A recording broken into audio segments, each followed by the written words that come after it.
अस्सलामुअलैकुम वरहमतुल्लाहि वबरकातुहू। सामने मोहतरम, उम्मीद करता हूँ कि आप सब खैरियत से होंगे। आप देख रहे हैं मेरा यूट्यूब चैनल। आज की मेरी गुफ्तगू का मौजू है पुरअमन एहतजाज कीजिए। जैसा कि आपको मालूम है कि इमरान खान की गिरफ़्तारी के बाद मुल्क में बहुत ज़्यादा फ़साद बर्पा हुआ। मुल्क के अंदर ख़ुसूसन बड़े शहर लाहौर, कराची, इस्लामाबाद, पेशावर, इसमें हंगामी सूरत हाल बहुत ज़्यादा वाक़ हुई। जिन लोगों ने ये फ़सादात बर्पा किया, मेरे उनसे दो सवाल हैं। नंबर एक, क्या आप मुसलमान हैं? नंबर दो, क्या आप पाकिस्तानी हैं?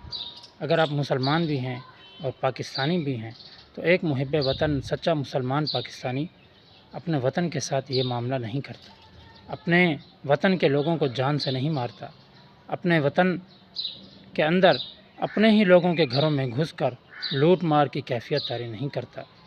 आपने जो ये मामला किया है, इस मामले का जो पैगाम है ये पूरी दुनिया में अमन की सूरत में नहीं गया, बल्कि इस सूरत में गया है कि पाकिस्तानी लोग जो हैं वो दहशतगर्द लोग हैं।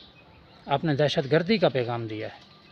एहतजाज करना कोई बुरी बात नहीं, आप एहतजाज कीजिए, लेकिन उस एहतजाज को आप अमन की शक्ल दीजिए, जिससे पूरी दुनिया को अमन का पैगाम मिले।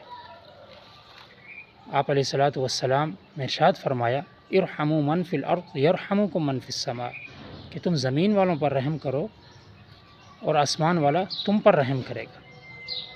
तो हमारे अंदर, हम मुसलमान हैं, सच्चा मुसलमान होने के नाते हमारे अंदर ये सिफ़ात होने चाहिए कि हम अगर एहतजाज भी करें तो ऐसा एहतजाज करें कि जिससे कौम को जो है वो अमन का जो है दर्स मिले, अमन का पैगाम मिले।